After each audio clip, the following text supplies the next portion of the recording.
Welcome everybody to the UROC 365 webinar series to grow your business. Tonight's keynote speaker is going to be Mr. Rob Vivian from Rob Vivian Coaching. A little bit about housekeeping. Please, if you have any questions, please post your questions on the website uroc365.com, and you can press on one of those buttons, the black, the red, or the blue, related to real estate or pre-construction or just realtors in general. I'd like to thank Mr. Pat Jabdan, broker of record from United Realty of Canada, and Dr. Alex Ahanchan, general manager of United Realty of Canada, for your sponsorship and supporting to make this webinar a possibility. Also like to thank Mr. Douglas Gray, who is the author of What the Financial Institutions Are Not Telling Us.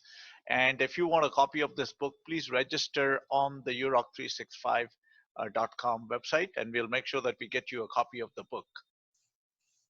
I want to talk to you a little bit about Mr. Rob Vivian, who is the president and CEO of the Rob Vivian Coaching. Mr. Rob has over 20 years of experience in coaching, and he's one of the top real estate coaches out there in the United States and Canada. Rob is also the author of several books on coaching, and he has conducted thousands and thousands and thousands of seminars, and I don't know how many coaching calls he has attended. I'm pretty sure, maybe over 100,000. So I want to welcome Rob Vivian to this call and the interview. And Pat, I'm going to give you the turn so you can start the interview process. Go ahead, Pat.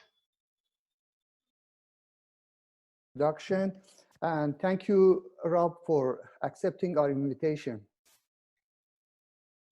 And can you hear me?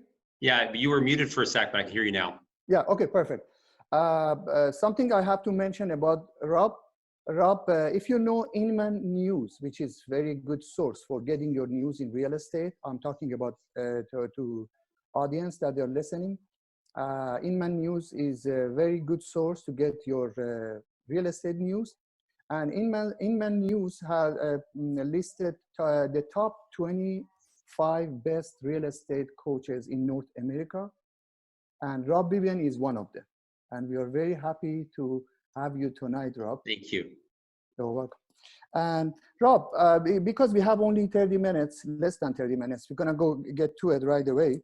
And I'd like to audience, if they have a question, they can put their question on the chat section.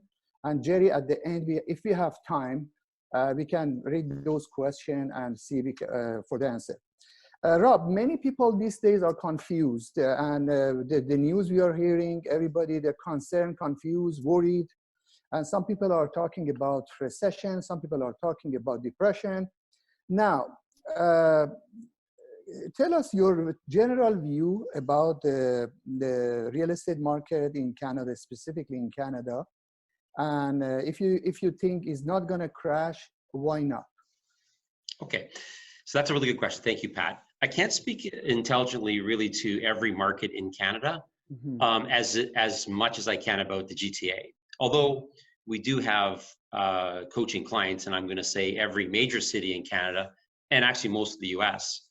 But I'm not as up on their markets as I would be here in the GTA. So for those that are logging in that are in the Greater Toronto area, I'm saying no, the market is not going to crash. Which is the funny thing about this is I always find myself going against the stream. You know, in 2017, that first quarter that was crazy, everybody was talking about this market's going to continue for a couple of years. And I was saying to everyone that would listen to me that the market is going to crash in April. So when I'm saying right now, I don't think the market's going to crash, I don't want people just to think, well, that's because you're probably perpetually positive, which I am. But I said in 2017, it's going to crash, and everyone was saying it's going to be good. And then, of course, in April, it crashed. I'm saying now that the market's not going to crash. And your second question, Pat, is why. So I'll give everyone the two reasons why the market in the GTA is not going to crash. And the first reason is this. I'm not happy that we have COVID-19. But if we have to have it, we're having it at the perfect time. I know that sounds a bit crazy to say we have this pandemic at the right time. But the truth is we are getting it at the right time. And it's one of the main reasons why the market is not going to crash. And let me explain what I mean by that. I mean, if it worked out like this, if the world was to call me in January and say, you know what, you're the decision maker, you're a coach, you get to decide. You're going to get this pandemic, this virus for a couple months. When would you like it? I know it doesn't work that way, obviously, but if it did, I would say, well, you know what? If we have to have it, I would like to have it in March, April, and part of May. That would be the perfect time to get it. Because see, the COVID-19 is trying to push the market down, but it came right at the time where the spring market's trying to push the market up. And they're sort of offsetting each other right now. And so some people say to me, you know, the stock market, it crashed the stock market, which it did. But that's not the same thing. You see, the stock market, I'm not an expert on the stock market, Pat, by any stretch. On a scale of 1 to 10, I'm very knowledgeable, maybe a 7. I would consider myself an expert on the real estate market. But see, the stock market, it has a different cycle than the real estate market. And so 2018, 19, and 20 is a flat year in the stock market. So I happen to like Royal Bank stock. So 2018, 19, and 20, it's $1.08, more or less. And so if you invest in that, your annual return is that 4% dividend. That's not a bad return. And so when the COVID-19 came, the stock market was flat, easily pushed it down. If the COVID-19 came to the real estate market in July, it would have easily pushed it down. If it came in January, it would have easily pushed it down. But the spring market started, 2 weeks later, COVID-19 showed up, and the spring market will go past COVID-19. So the first part of why the market won't crash is the spring market will push back against COVID-19 the entire time that COVID-19 will be here. Second reason is this. In January, I said to everybody, Treb's going to sell 90,000 homes this year. And Treb said the same thing. Not that Treb listens to me. They have no idea what I'm saying. And I'm not trying to agree or disagree with them. I'm just saying, I think there'll be 90,000 sales. That's what I said in January. Treb said the same thing. But local realtors would know that a week ago, Treb reduced their projection to now 70,000. And I think that's incorrect. I think it's still going to be 90,000. So I think it's going to go like this. We know that the first quarter of 2020 was 20,000 sales. We know that. That's in the books already. 4,500, 72, and 8,000. 20,000. This quarter we're in right now, if you take COVID-19 out, it should be about 30,000 sales. 10 in April, 10 in May, 10 in June. It's not going to be that. It's probably going to be only half that. Maybe 15 to 20,000 sales. But after that, there's going to be some massive pent-up demand. And it's going to be a really big second half. So we know we have 20 in the first quarter, 15 to 20 in the second quarter, not 30, 15 to 20. That's still going to be, Pat, 35 to 40 at the half. Well, if Treb's predicting 70,000 and we got 35 at the half, they're really saying the second half is not going to be bigger. That's not going to be correct. That's crazy. So in the first quarter, the prices can't go down because the spring market's going to push up against it. If I'm correct and we sell 90,000 homes this year, which I still think we will, that means there's no option in the second half. If we sell 50,000 homes in the second half, you can't sell 50,000 homes and have dropping prices. That would be impossible. So my feeling in this, which is not the popular one, I get that. That's not uncommon for me. But I can tell you this, and the viewers watching, I'm going to be right. So the price is falling in 2020? No. It's going to be market pushing up the first half, neutralizing the COVID-19 pushing down, and then a really big second half. In fact, I know that the spring market started 2 weeks before COVID-19. I know that we're in essential services only until May 12th. I don't think they will extend that again. I think we'll get back to work slowly after that, which means this quarter, when COVID-19 is maybe not gone, but no longer a pandemic and everyone's back to work, I think there's going to be 20% of the spring market left, and it's going to be in June. And it's going to be busy, and it's going to be really busy in the second half. And we're going to get to 90,000 sales. And that's why I'm saying to you that my prediction with our clients, we have to coach them accordingly. So therefore, I have to be right. I think that's what's going to happen. It's going to be a really, really big second half. That's what I think. You know, today, California's governor said they might They might close, you know, the sporting events, a concert till 2021. Now, maybe this pandemic is going to slow down, right? Maybe in a month or two. But if the situation doesn't back to normal right away, do you still think this we're going to have a strong market? Yeah. Yes, I do. So the thing is this,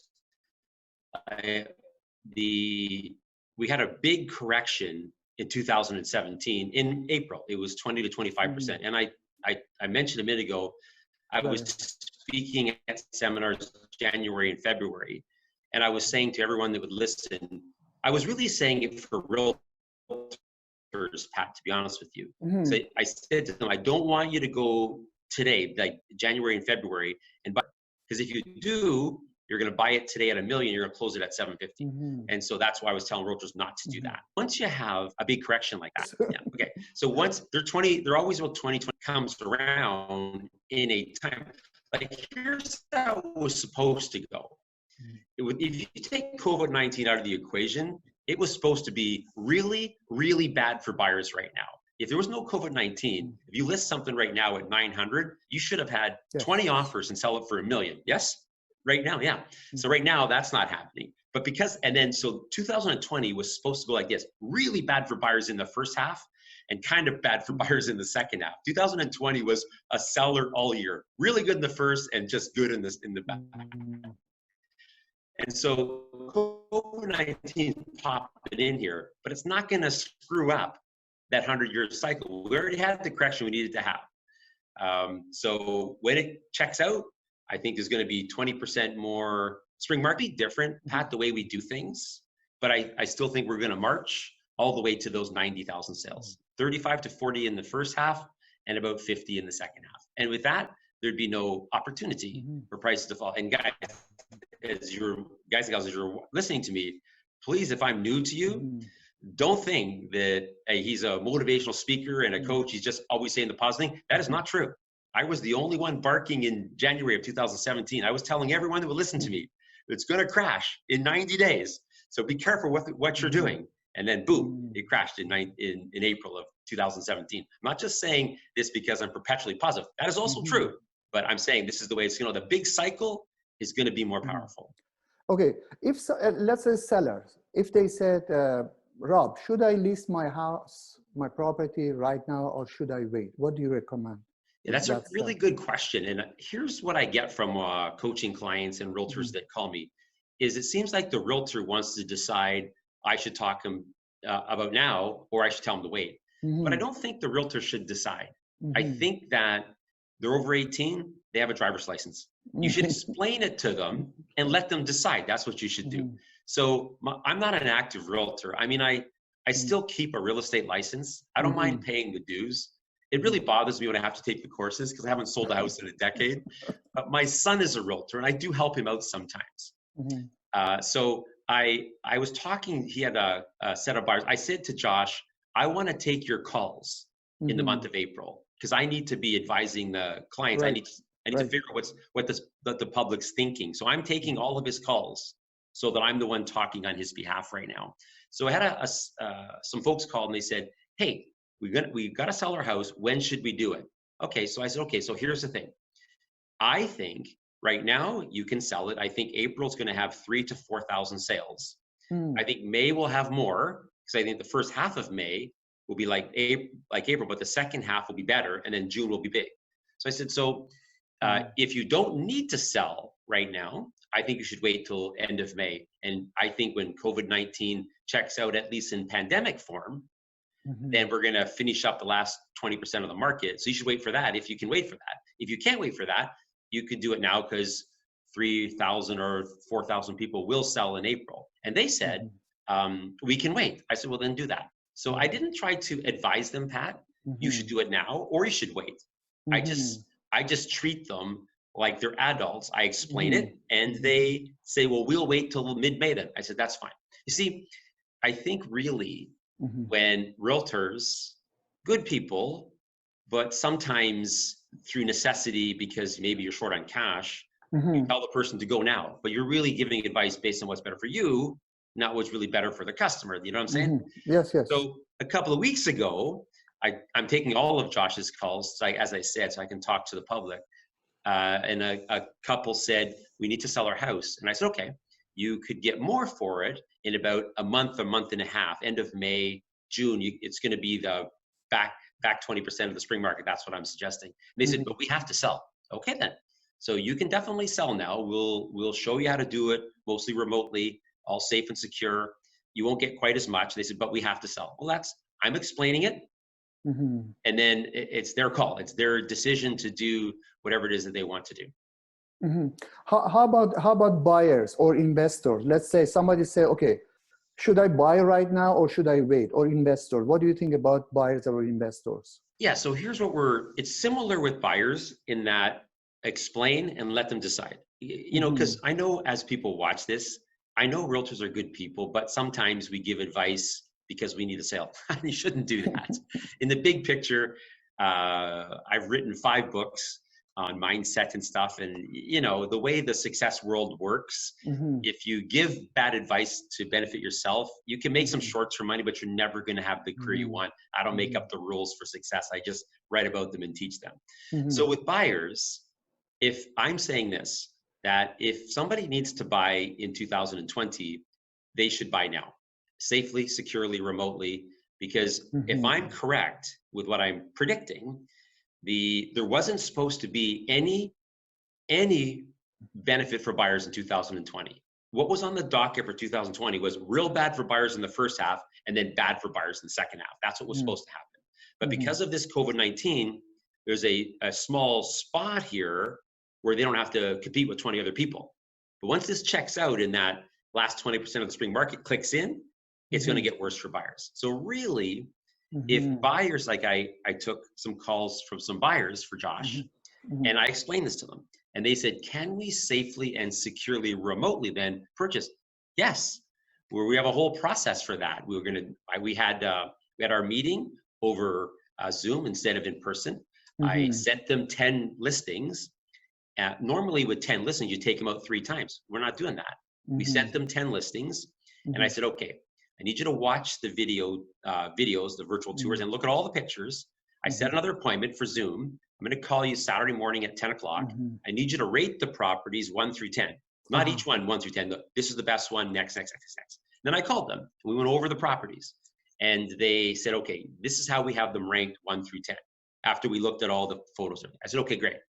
Is it safe to assume we can eliminate 4 through 10? And they said, yes. Okay. Well, that's eliminating 2 more meetings with them. We did go look at those 3, but we drove separately.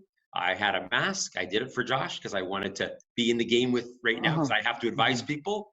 Right. I had gloves. I gave them a mask. We stayed in. We had sanitized our hands. We left the property. They liked one. We did an offer through DocuSign. We sent it in. We did the building inspection. The building inspector did it by himself. And then we had a Zoom meeting with the building inspector. He delivered it. We signed by DocuSign. See, that whole process normally is about 8 meetings. We did 1 meeting. We looked at those top 3 safely and securely. They made an offer and they got it $10,000 under the asking price, which right now that should have had 20 offers and went 80,000 over the asking price. So that's what they did. Safely, securely, we explained it. They said, now I talked to another set of buyers, Josh's, and they said, we're just nervous about going out now. We'd rather wait. Hey, I didn't say, Pat, you're over 18, you have a driver's license, but that's what I thought. I said, okay, no problem. So here's what's going to happen. The best opportunity for you now would be now. But if you're nervous about it, you can wait till it passes. They said, we're going to wait till it passes. No problem. But I think for buyers and investors, really, in 2020, there was supposed to be really bad for buyers in the first half and then somewhat bad in the second half. But as it turns out, they're going to get a respite here for that 60 days. But then we're going to march to 90,000 sales. So can I make a comment on that, by the way? Sure. So one of the things that's getting me with realtors right now is how mentally in the tank they are. Guys, come on. We teach 8 weeks vacation. You all know that every time you book a vacation, you get busy. Everybody knows that. We joke about it. We say, you want to get busy, take a vacation. Right. That's not an accident, by the way. I wrote a book on that called Success Explosion, Oh, on why that I didn't know happens. that. I didn't know that. I'm going to read that. Actually, I'm going to tell you, we're giving it away free right now. Oh, that's I'll good. explain That's that good. before I take off. So, so I'm saying this to our clients. Look, every client of ours knows in 2020, they get 8 weeks vacation. Well, unfortunately, we're eating some of them up right now. That's the way it works. I don't make up the rules. Mm-hmm. So when we get to June, when we get past this, I'm for you. You ate up 5 or 6 weeks of your vacation. It wasn't enjoyable, but you got to get to work now, because we're going to march to 50,000, or to 50 to up to 90,000, probably 50 in the second half. That's the way it works. So here's what I'm going to say to Reels. Listen carefully, please. Mm-hmm. When Trev started this year, they said 90,000 sales. Now they're saying 70. I started this year, I said 90. I'm still saying 90. Now listen to me, please. Mm-hmm. If we sell 90,000 homes this year, and as a realtor's watching this, if you crashed and burned, that's on you. That's on you for letting your brain go in the tank. Because if COVID-19 didn't show up and we sold 90, and it did show up and we still sold 90, and you didn't do as well, I'm sorry, but that's on you for not getting your same. The odds should be exactly the same. Obviously, you're not going to sell as many right now, but you should have a big gap. If we end up on Trev with 90,000 sales and you did not do well, that's on you. That's not the market. That's not COVID-19. Some realtors are new. Some realtors, they don't have a big database, and they don't know what to do right now. They don't know how to get leads, either from sellers or from buyers. Or what recommendation do you have for them? Yeah, so the truth is with that, so with the database is your past client and center of influence. Yes. Most people know a lot of people, but most people, realtors, have a hang up about their database. They feel like they're bugging them or begging for business, or you know, they say to me, I don't know that many people, or all my database know 10 realtors. That's just a weak story that their brain is making up because they have a hang up about calling those people. You need to get over that. Your career will never be right. It will never be great unless you call your database. Pat, long time guys like you know I'm telling the truth, yes? I mean, you think about how many times you've heard a trainer say, call your database. There isn't any trainers that don't teach to do that. So new people should still they have hundreds and hundreds of people on social media. It's easier this day and age for new. When we got licensed, I got licensed in 1987. It was harder to get a database. Now you already have it. You're already on social media. You got, you know, hundreds and hundreds of people. The difference this time, right now in this thing, is instead of calling them and asking for business, you should call them and offer some service. You should call them all and say, hey, listen, I just wanted to check in. If you need anything, you can't get out or somebody can't get it for you, I'd be happy to get it for you. Look after your people. And then only bring up real estate if they bring it up, which they probably will. They should be calling everyone they know and offering that service. They also should be calling around listed and solds and talking to people. So when we get out of this, because for example, let's just say I normally sell 24 homes a year, two sales a month. That means in March, April, and May, I should have 6. Well, I might only have 3 because there's less, you understand? But I should leave this with a wheelbarrow full of leads. You can't wait till this is gone and then start getting to work. You've got to pull out of this a month from now, because that's about when it's going to be. I don't think they're going to extend the date again after May 12th. I think everyone's going to start going back to work. You got to get out of here with a wheelbarrow full of leads. That's what has to happen. That's what they should be doing. So is it a good idea for realtors to have a compelling offer for listing or for buyers right now? For example, you know, give them something special at this difficult time for people. I'm not sure if I get that question.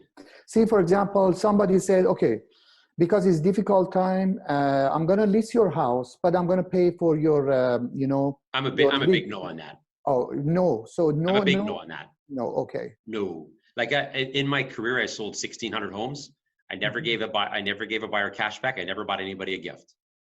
I'm a big no on that. Nope. No, because this situation is different. I'm still no. Yeah, I know. People might need help at this time. No. No. So there is no just regular. What they need, hey, if you have to go to the dentist because you have a really bad toothache, you need a really good dentist, yes? That's what you need, a really good dentist, not a guy who's going to give you an extra toothbrush. So right now, they need a really good realtor, yes? Yes, it's not. This is harder now, not easier. This is more technical now, not easier. Good So point. no, I'm a point. no on that. Good point. How about social media or digital marketing? What's your recommendation? Yeah. So on that, and I see our time's escaping quickly, but what we told because all I of think our we have clients, only 6-7 minutes. Yeah, go ahead. Yeah. So what we told all of our clients and any realtor that will listen to us, that when we rolled into this scenario that'll be lasting about 2 months, about a month ago, we're about halfway. It's really common that realtors, there's something they need to fix in their business. Whether they say, I have to fix I have to once and for all update my database. Okay, you should use this time for that. Or I got to improve my listing presentation. Okay, you should use this time for that. Or I need to create that perfect emailable pre-listing package with professional videos. Do it now. Or I need to master Zoom or social media presence or online videos. So for me, I'm not that technical. I'm an I'm an analog guy in a digital world. That's what I'm trying to say. So, but I am doing, this is my 5th Zoom talk today. This is the first one I'm a guest on. I did the other 4 because everybody wants to hear what they should be doing right now. So I'm learning Zoom. By the time we get to the end of April, I'll be a master of Zoom.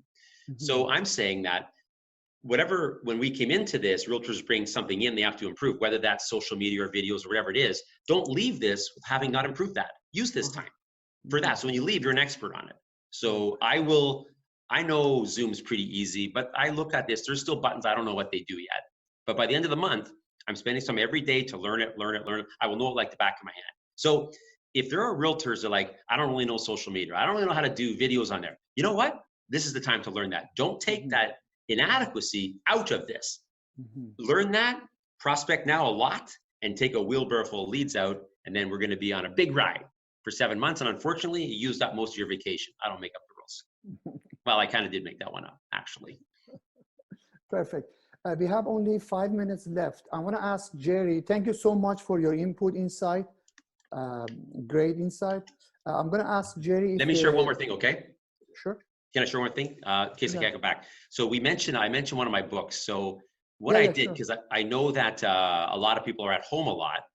So at my website, which is robviviancoaching.com, I have 5 books that I wrote. The 5th one isn't out yet. It's out in July. It's called It's Time, Your Awesome Life Awaits. That's not published yet. It's at the editors now. But my best-selling book is called Success Explosion. So because everyone's at home a lot and we want to pay it forward a bit, is if anyone that goes to my website, robviviancoach.com, you see the 4 books there, you'll see that Success Explosion on the download has free on it. Okay. So if you click on the free download, anyone can get a free download and you can forward it to your friends. I'm hoping 1 million people download that. You're home more, might as well. That's a really good read. It's our best-selling book. That's just one. Thank you. Thank you so much. Thank you. Thank you, Rob. Let me ask Jerry. Jerry, do we have any question from the audience? Yes, sir. There is one question, and the question is basically, since we believe the market would go up in the second half of the year, isn't it wise to share our belief with our buyers and explain based on such belief that it's a good time to buy? I'm not sure it's going to go up in the second half. I said it's not going to go down. I didn't say it's going to go up. I don't think it's going to go up. I think it's probably going to stay the same. I said it's not going to crash. It's not down or up. So I think it's not going to crash. But I think you should say to your buyers, as I said earlier, you should explain it and let them decide. But I would for sure say to buyers, you weren't supposed to get any benefit this year. That was not on the docket for you. You have a time here where you can get some benefit and just pay market value, not way above. So if you want to pay less, I think it's going to be in the next 30 days. But if you explain that, if they want to wait, then they wait. They're over 18, they got a driver's license, they can do whatever they want to do. But if you didn't tell them that, and then in August they're in a multi-offer, July they're in a multi-offer, June they're in a multi-offer, and you say to them, you could have got a better deal in April, May, they're going to say to you, well, why didn't you tell me that? Would be your job. So I wouldn't really try to talk them into now, just explain it, let them decide. But I am confident that the best time for buyers actually would be right now, safely and securely. Another question for you, Mr. Rob. This is from myself. I wanted to know, is working with for sale by owners a good idea right now? Yeah. So yes. So we're saying to people that I think they would be bona fide confused right now. So when I was working as a realtor, they were one of my sources I worked. So I've sold hundreds of them. I don't know, maybe 1,000, no, 500, 200, I don't know, a lot. And, but right now, I think I would be calling them and checking in. How's it going? What are you doing? Like, I think you should probably maybe try to drum up a bit of a relationship with them now, which wouldn't be a good idea once we get past this because the realtors would be too aggressive with them. But right now, you have a bit of time with them. I'd be checking in them right now and taking a softer approach with them. How is it going with you? Let me tell you what's happening in the market. I would work on a bit more of a relationship with them now. I wouldn't do that later because while I'm working on that relationship, someone else is going to go list them. But I would take a little bit more of a relationship approach with them right now. And I think that would work out really well. Okay, that's good. Another question we have is that, do you think it is easy to get a mortgage now due to the unemployment? Well, I think that, I mean, I don't know if that's an overall question, but I'm saying that the two buyers that called Josh that I took the call, both of them are essential services, so they're still working, so that nothing's changed for them. But that if one of them had called and said, I'd like to buy, I'm laid off, I said, well, you probably can't buy right now. So, it depends, that's a per situation. And just so happened, the two couples that called, one bought, one wanted to wait, they're both not, their jobs were not affected in any way. So they're good. But if somebody doesn't have a job right now, I think that would be harder. Yes, I would say so. Okay, thank you very much, Mr. Rob. Pat, I'd like you to conclude right now because we only have a minute to close. Sure. Yeah, go ahead. Go ahead, Pat. Yeah, just I wanted to mention everybody that we're going to have another webinar on Friday, this coming Friday, 8 p.m. So also, if you want to watch the previous recording that we made, the webinars, you can go to United Realty TV YouTube. You can go to FinPlus 365 YouTube, or you can go to urock365.com, or you can go to my personal Pat Javdan YouTube. All these are there. You can watch it again. Thank you very much, Pat. Thank you very much, Mr. Vivian.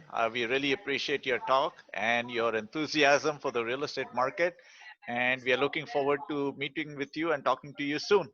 Awesome. Thank you very much. Thank you, Rob. Thank you so much. Thank you. Bye now. Bye-bye. Thank you. Bye-bye. Bye-bye.